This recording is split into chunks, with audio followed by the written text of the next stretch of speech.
Alright, back to Arthur's Norton Bridge. It's currently been closed.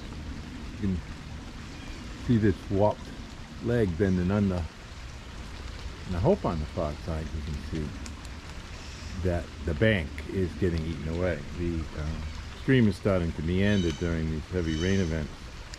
And the far side, the side towards the lower part, is being eaten away from the bottom, and it's leaving a approximately 5-foot sheer cliff, but it's just dirt. And as these photo essays are showing, that bank is wearing away rapidly, so it continues to evolve.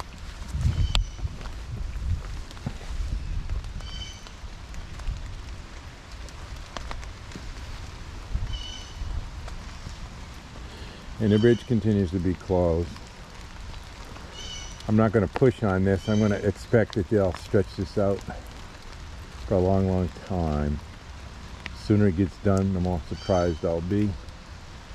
But even with nobody on it, I'd imagine maybe has another year or so if the meandering pattern of the stream continues to develop along the lines that it is currently developing.